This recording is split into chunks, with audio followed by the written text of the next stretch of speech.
conosco. Mas eu convido você, antes de tudo, de orarmos juntos. Amém? Você pode se colocar de pé mais uma vez. Faça mais um exercício. Deus, obrigado mais uma vez por esse momento do culto. O momento em que nós vamos ouvir da Tua palavra, Senhor. Que o Senhor possa usar a minha vida, que eu possa realmente falar aquilo que Tu quer, Senhor, aquilo que o Senhor já tem ministrado no meu coração. E que nós possamos, sim, melhorar a cada dia, Deus. Como servos do Senhor, como cristãos, seguidores desse Jesus tão lindo. E que nós possamos ouvir a Tua voz, que o nosso coração possa, sim, estar aberto, Senhor, para essa mensagem, a mensagem do Teu Evangelho. No nome de Jesus. Amém. Bem, pode tomar o seu lugar.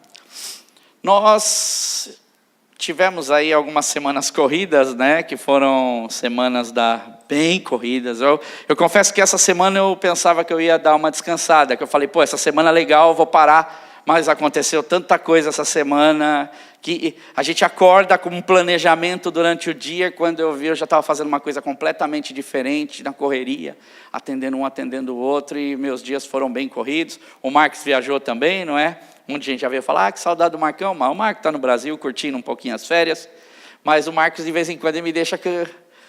Jesus, faz isso, faz aquilo. Então foi também bem corrido para dar essa assistência. Às vezes a gente dá tanta assistência para todo mundo e chegar na hora da família também, de vez em quando, a gente tem que dar aquela parada, né? Mas graças a Deus correu tudo bem. E essa palavra, talvez seria a palavra que eu poderia ter dado no dia da Páscoa. Só que tem acontecido algumas coisas bem interessantes, porque eu tenho pedido muita direção de Deus, o que Ele quer falar, primeiramente comigo. E quando Ele fala comigo, naquilo que Ele quer falar com a igreja. E é tão interessante que as palavras elas vão se direcionando, e eu falei, não, essa palavra não é uma palavra para mim dar no dia da Páscoa. Essa palavra é uma palavra para mim dar após Páscoa.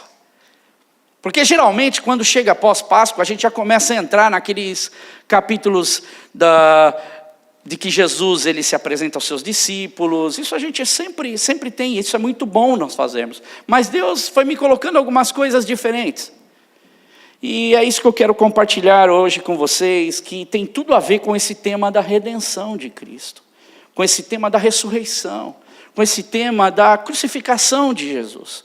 Tudo aquilo que Jesus fez por nós. Porque, para pensar, nós chegamos num determinado ponto, às vezes, em que nós começamos a emplacar certas datas. Então, é Páscoa, a gente comemora a Páscoa, mas passou a Páscoa, muitas vezes a gente esquece. Na Páscoa foi o início de algo. A Páscoa foi o início de algo super importante, ou o mais importante que a gente tem para a nossa vida como cristão.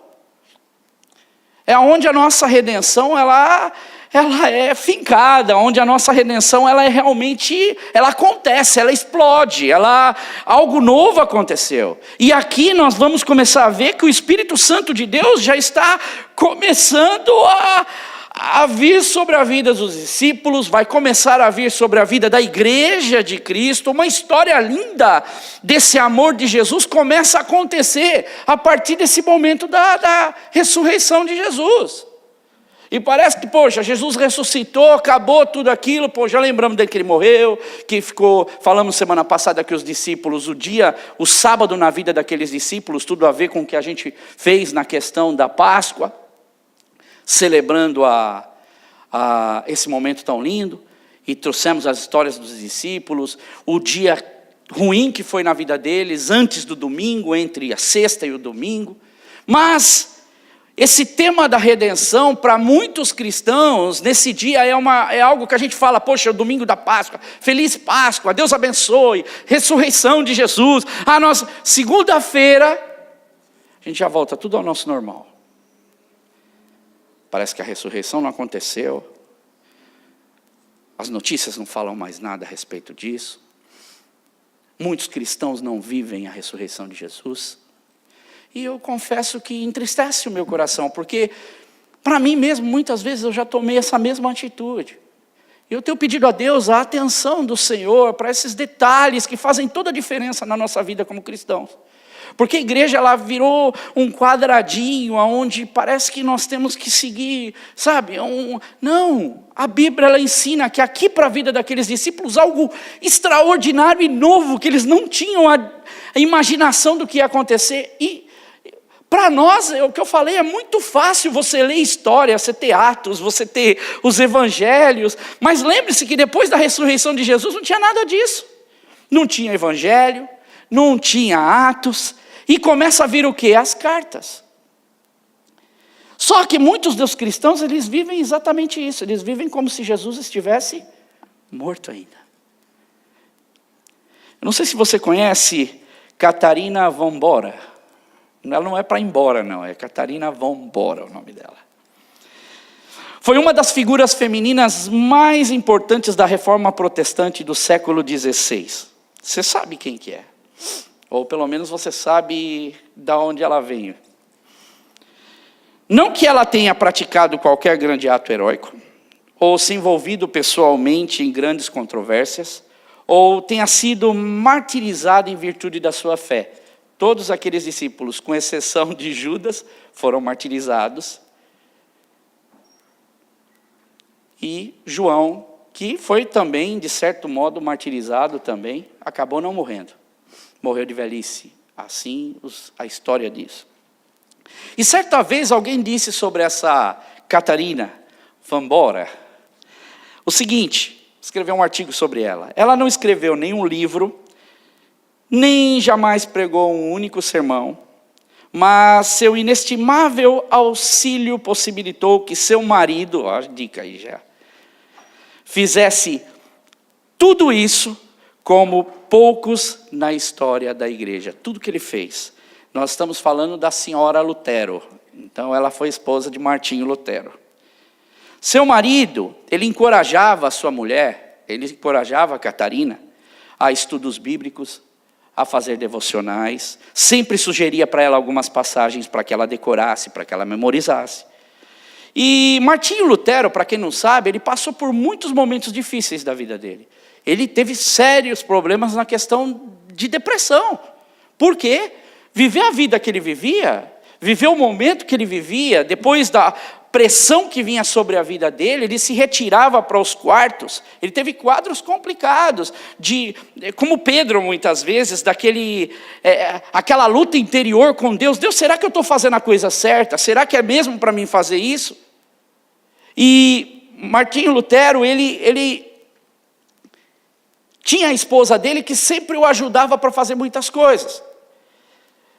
Então ela sentava ao lado de Martinho Lutero, ela lia a Bíblia para Martinho Lutero, ela fazia coisas que edificavam o coração daquele homem.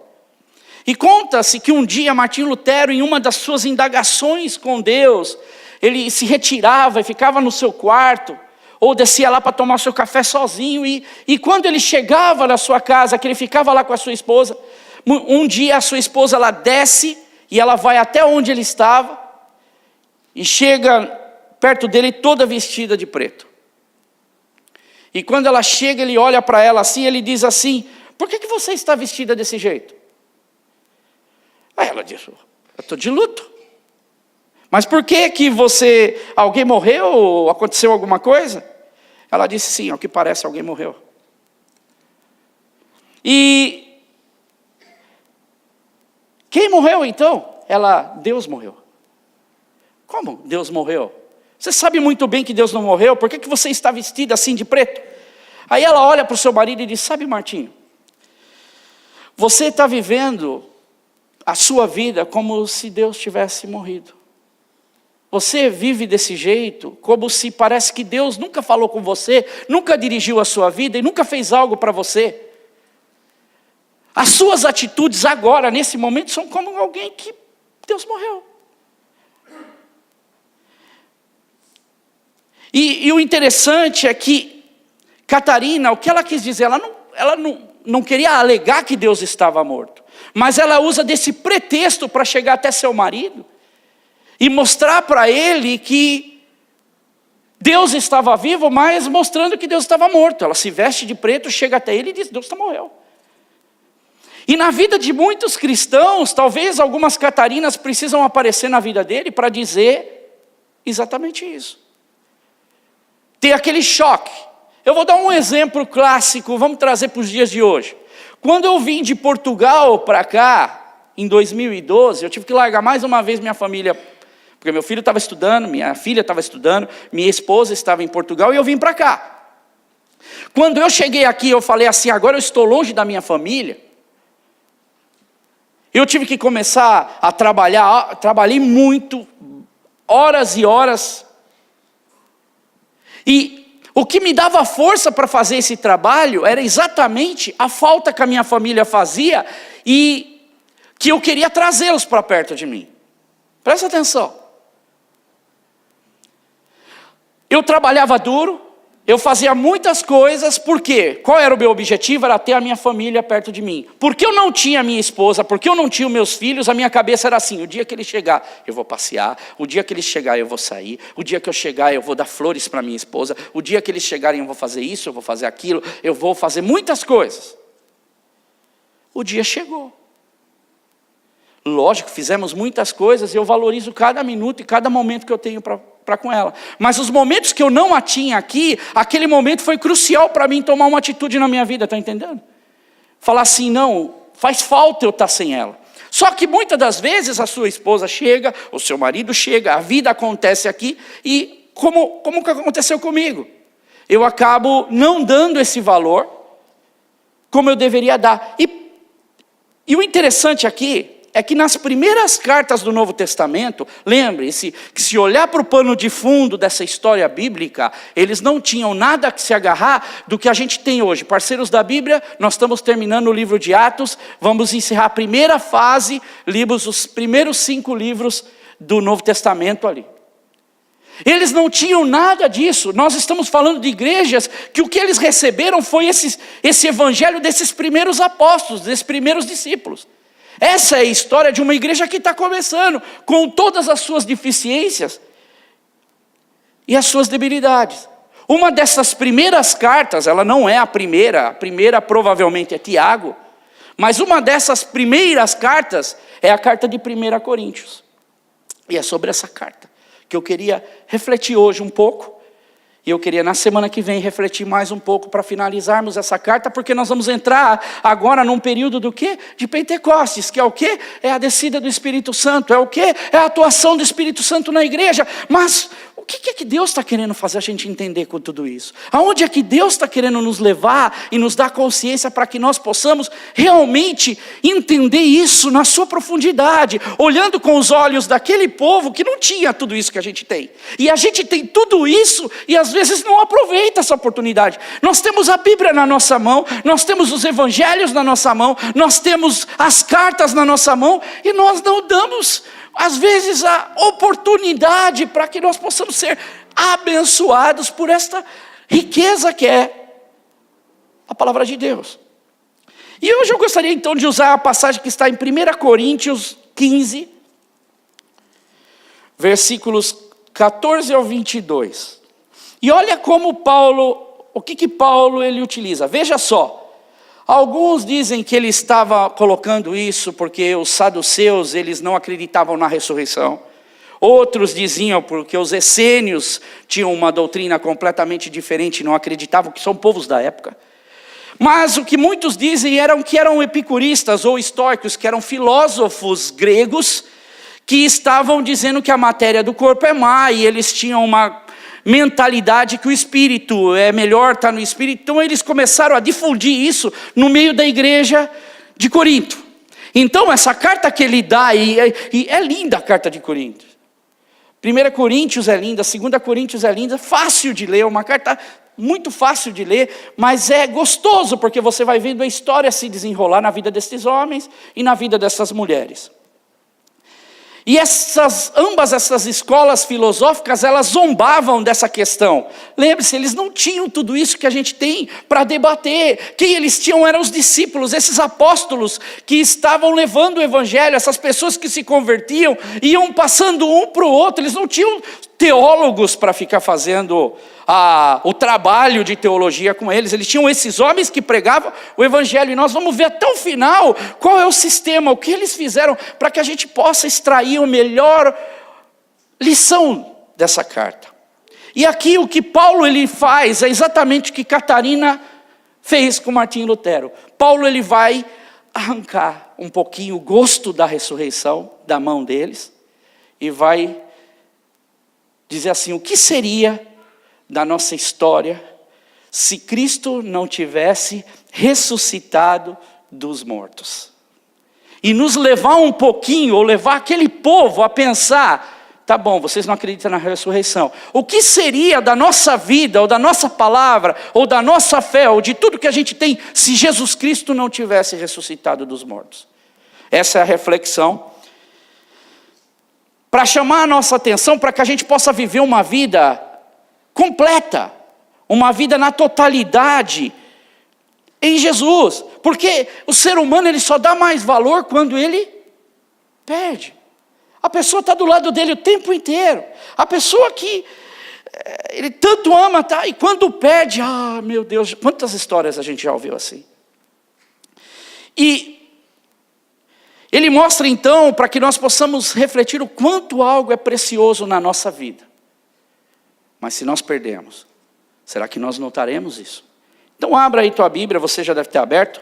Aqui Paulo então fala da perda e chama a atenção com esse quadro, esse breve quadro. Nós vamos estar entrando um pouquinho mais nessa questão, mas leia aí comigo. E se Cristo, veja quantas vezes ele vai usar uma palavra ressurreição. Eu não sei se na tua Bíblia vai estar ressuscitar, ressurreição, mas essa palavra vai aparecer várias vezes no texto.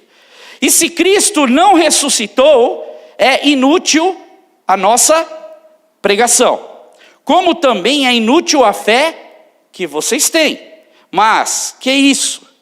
Seremos considerados falsas testemunhas de Deus, pois contra ele testemunhamos que ressuscitou a Cristo dentre os mortos. Mas se de fato os mortos não ressuscitaram, ele também não ressuscitou a Cristo. Pois se os mortos não ressuscitam, nem mesmo Cristo ressuscitou. E se Cristo não ressuscitou, é inútil a fé que vocês têm. E ainda estão em seus pecados. Neste caso, também os que dormiram em Cristo estão perdidos. Se é somente para esta vida que nós temos esperança em Cristo, dentre todos os homens somos o quê? Os mais dignos do quê? De compaixão. Eu não sei como é que está na tua Bíblia. Está entendendo? Só com o pano de fundo já está dando para a gente chegar longe. Agora continua. Mas de fato, Cristo ressuscitou dentre os mortos, sendo as primícias dentre aqueles que dormiram, visto que a morte veio por meio de um só homem, mas também a ressurreição dos mortos veio por meio de um só homem. Pois da mesma forma como em Adão todos morrem, em Cristo todos seremos vivificados. Você vê o que Paulo faz? Ele tira o gosto, ele fala, para pensar na perda. Para pensar na possibilidade de isso que aconteceu e que nós comemoramos não estivesse acontecendo ou não tivesse acontecido. É isso que ele está falando aqui. E no culto de Páscoa nós falamos exatamente isso, discípulos, o luto que eles tiveram. E agora nessas reflexões da carta de Paulo, é como se nós voltássemos, por exemplo, de sexta até domingo, até antes deles saberem a notícia do que tinha acontecido. E imaginem, as mulheres não viram a pedra removida do túmulo, a sepultura estava fechada, o corpo de Jesus continuaria lá.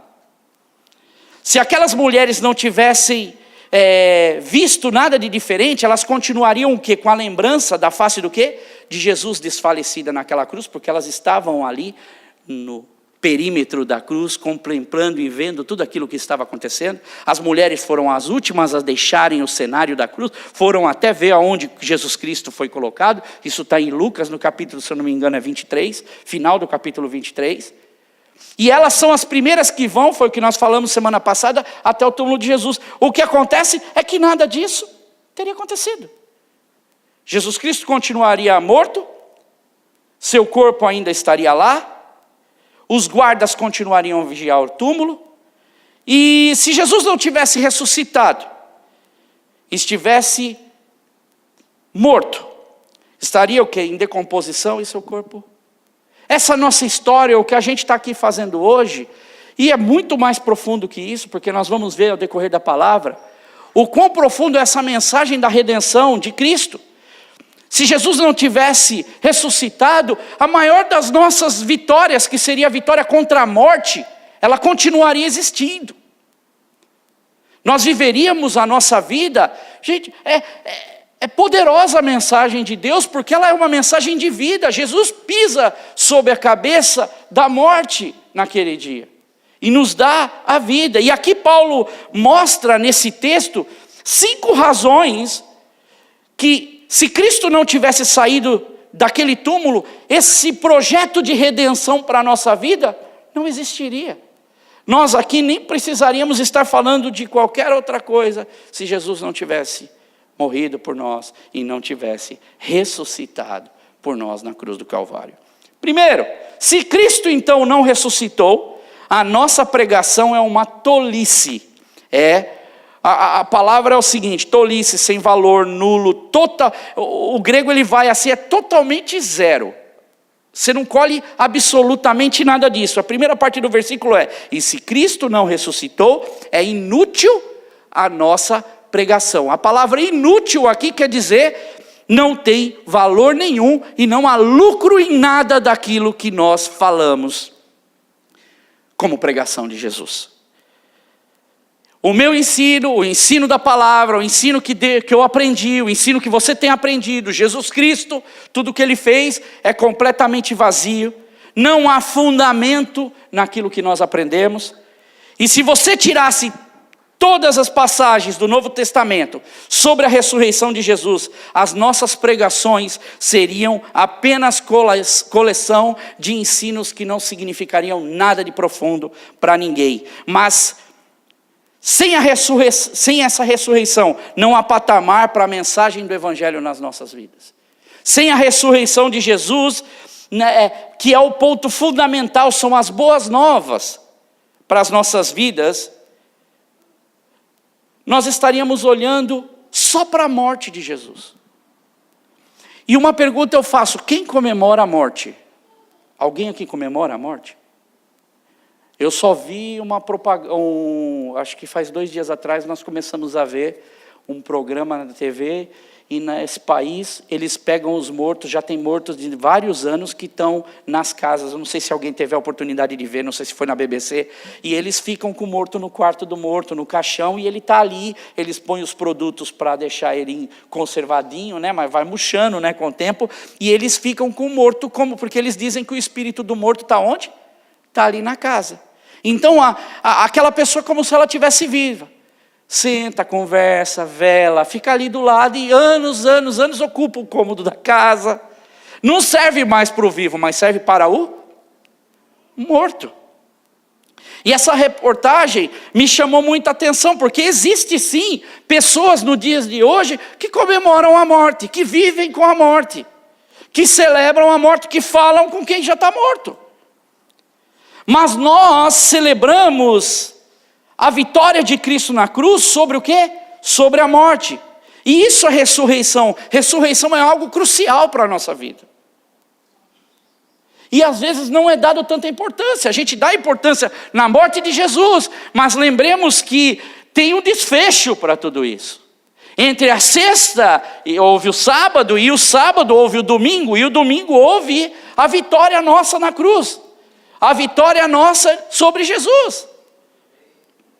Muitas das pessoas não acham isso importante. Se você for o Du mesmo estava falando que infelizmente há uma barganha com essa questão do Evangelho.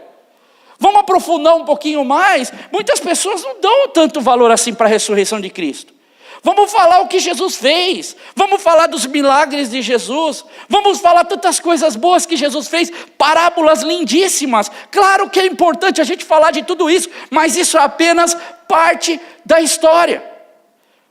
Se nós deixarmos Jesus Cristo preso numa cruz, se nós deixarmos Jesus Cristo como se ele tivesse morto, nós estamos vivendo parte da história, mas não a completa redenção do que significa o Evangelho de Deus para a nossa vida. E infelizmente dentro da igreja há muitos cristãos que vivem exatamente assim. Essa é uma realidade que acontece dentro da igreja. Um Jesus que muda a vida da gente para melhor, é lógico que muda a nossa vida, depende de como você olha.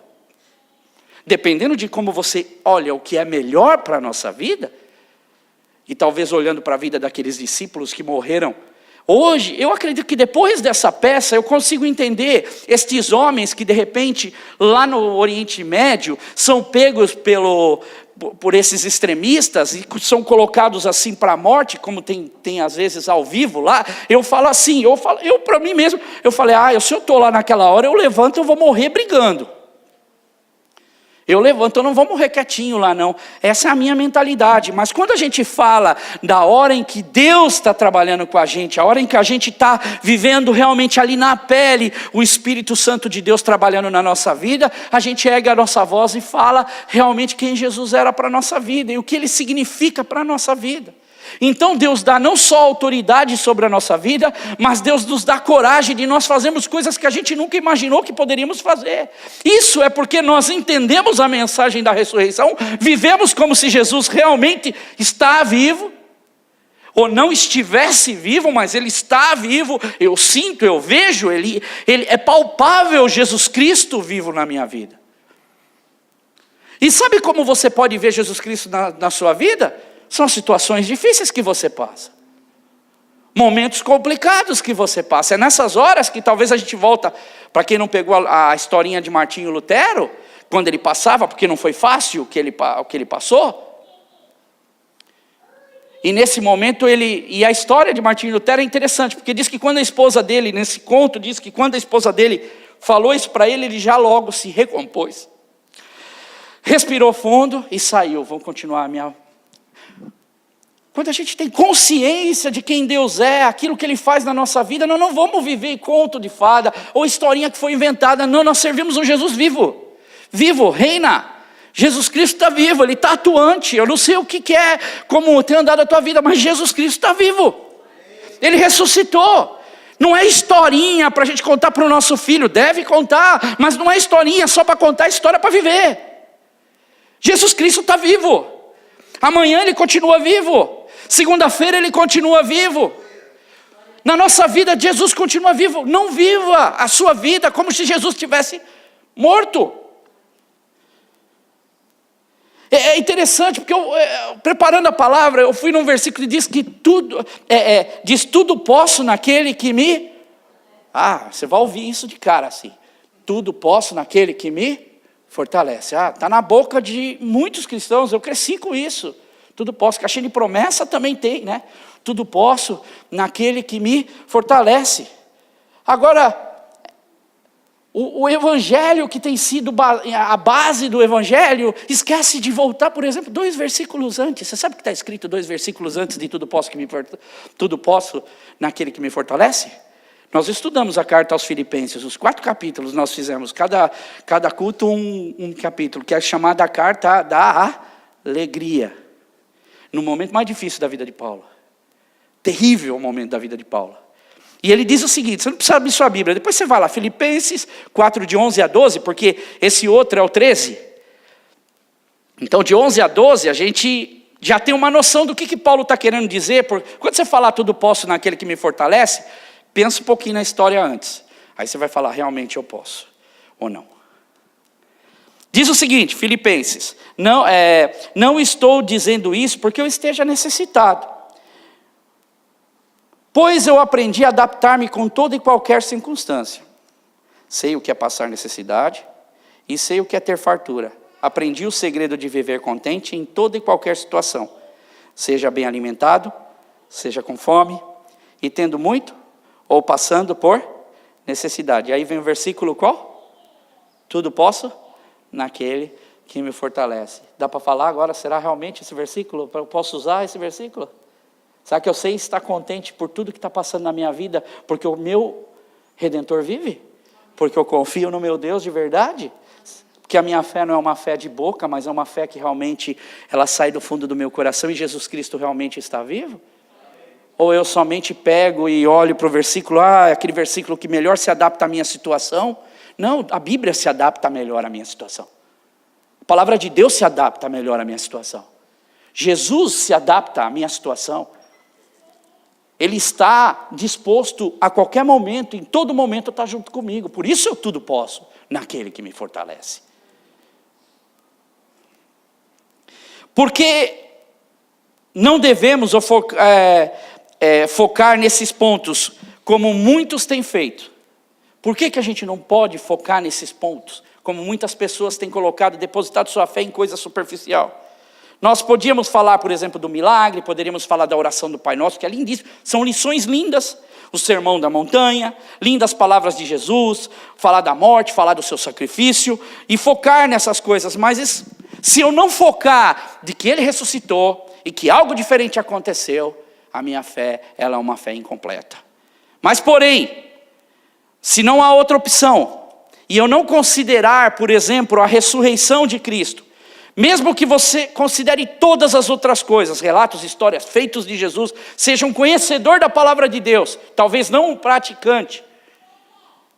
Se eu não considerar a ressurreição de Jesus mesmo, viver essa ressurreição de Jesus na minha vida, apesar de todo o conhecimento que eu tenho, apesar de tudo aquilo que eu imagino como palavra de Deus, nada disso valeria a pena para a minha vida. Colocaríamos Jesus novamente numa tumba, ou em algum lugar da Palestina, e estaríamos desperdiçando ou jogando fora tudo aquilo que Jesus Cristo fez no sofrimento de sua cruz e no ressuscitar naquele dia de domingo. E aliás, eu digo, para quem não tem isso, é um fim triste. Apesar de poder viver às vezes uma vida feliz, uma vida com felicidade que o mundo olha como felicidade, mas não teria sua felicidade focada em Jesus. Há muitos túmulos que são conhecidos pelos corpos que estão naquele túmulo. Há muitos túmulos que são visitados pelas pessoas famosas que continuam mortas naquele lugar. Seus restos mortais. Mas o túmulo de Jesus, ele não é conhecido pelo que está lá dentro. Ele não está conhecido pela decomposição de um corpo, mas está conhecido porque Jesus Cristo ressuscitou. E é a Jesus ressuscitado que a gente prega. É a Jesus ressuscitado que nós vivemos. Quando ele sai daquela sepultura, naquele dia ele provou aquilo que ele tanto ensinou, que é o que nós falamos, tudo aquilo bonito que ele falou. Tudo aquilo que ele fez, ele cumpriu. E que a morte de Jesus e a sua ressurreição foi o suficiente para que Deus Pai Todo-Poderoso pudesse permitir que o seu Filho voltasse à vida. No momento mais lindo da história da humanidade. Vencendo a morte de uma vez por todas. E porque ele vive, eu posso crer no amanhã. Porque ele está vivo e porque realmente ele não se encontra mais naquela sepultura. E isso nós devemos proclamar e continuar proclamando, porque você vai ver que essa era a palavra de ordem daqueles homens. E por isso Paulo diz, se Jesus Cristo, ele não ressuscitou, a nossa palavra ela é vazia e sem sentido. E certa vez um pastor ele disse o seguinte, na cruz, Jesus pagou o preço pelo nosso pecado. Pagou ou não? Na cruz do Calvário, Jesus pagou o preço. E a ressurreição de Jesus foi o recibo dado por Deus, dizendo, pago na totalidade. Amém. Seu débito está pago. A obra de Jesus não seria completa se ele estivesse morto. Mas porque ele ressuscitou, Deus entrega, foi pago o teu débito. Há um recibo. Acabou, está quitado. E essa como palavra de ordem. E há muitos versículos, que falam a respeito de redenção. Por exemplo, Romanos 3:24. Sendo justificados gratuitamente por sua graça, por meio da redenção que há em Cristo Jesus. Colossenses 1:14, 15 diz, e em quem temos a redenção, a saber, perdão dos nossos pecados. Ele é a imagem de Deus invisível, primogênito de toda a criação. É Jesus que nós estamos falando. Nele temos a redenção por meio do seu sangue, perdão dos pecados, de acordo com a riqueza, as riquezas do quê? Da graça de Deus, Efésios 1:7. Gente, essas são as cartas que esse povo recebia nos momentos de dificuldade deles. Mais tarde as outras vieram. Mais tarde a história, Atos, outros, os evangelhos vieram. Mas naquele momento aquelas pessoas precisavam receber algo de Deus, e Paulo aqui, ele mostra o que significa redenção. Sabe o que significa redenção? A palavra redenção. Redenção significa o ato ou efeito de redimir, que significa libertação, reabilitação, reparo, salvação. Olha quanta coisa que a palavra redenção, o que Jesus fez conosco. Jesus nos deu uma nova razão de viver. E aqui a palavra usada na Bíblia é comprar de volta, recomprar, ganhar de volta o que foi anteriormente perdido.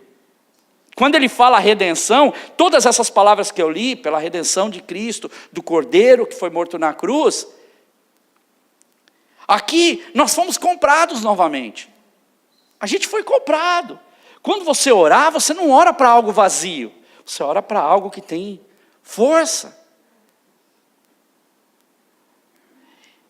E essa palavra, ela também enfatiza a distância que há de segurança entre o que é resgatado e aquilo que anteriormente, olha que lindo, escravizava ele.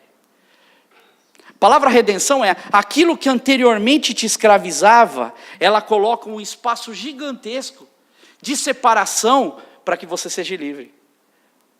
Uma palavrinha quer dizer tanta coisa. Jesus coloca para nós, que acreditamos, que cremos nele, que entregamos a nossa vida a Deus. Se Jesus não ressuscitou, pregos e um martelo, uma cruz, teria decretado a morte do nosso Deus. Ponto final para nós, ponto final para você. Seria consumido pelo tempo, pela decomposição, e a sua história terminaria por aí. Bela história. Mas porque Jesus ressuscitou, e essa é a mensagem que eu tenho vivido na minha vida.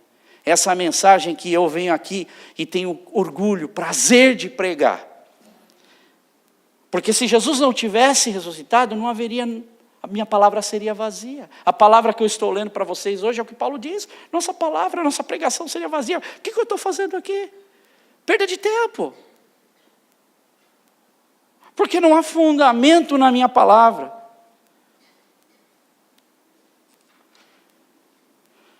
E essa é a mensagem de um Cristo ressurreto. E se nós queremos entrar para um tempo gostoso do Espírito Santo na nossa vida, a gente precisa começar a ouvir, a entender o agir de Deus. Meus irmãos, não viva como se Jesus estivesse morto, viva como Ele está vivo.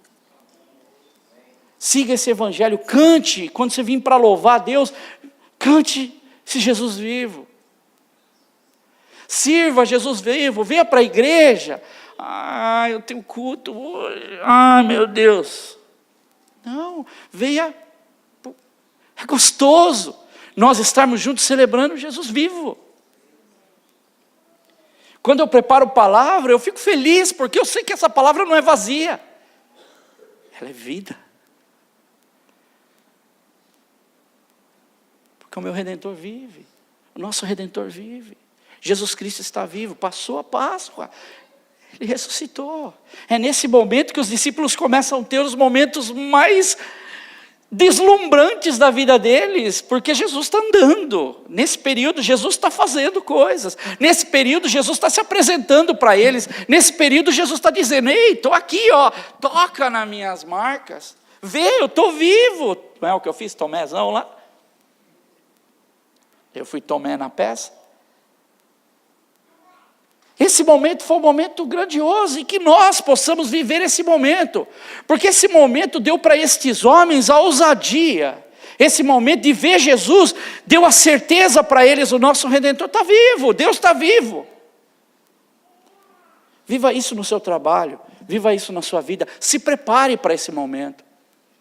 Há muitas coisas lindas nesses versículos que se seguem aqui, da palavra de Paulo, e que ele usa como um argumento: não perca a oportunidade de valorizar isso que você tem. Não perca, o que ele está querendo dizer, não perca a oportunidade de valorizar aquilo que a gente tem. Não perca a oportunidade desses dias, desse tempo. Não perca a oportunidade de falar de Jesus. Não perca a oportunidade de viver Jesus.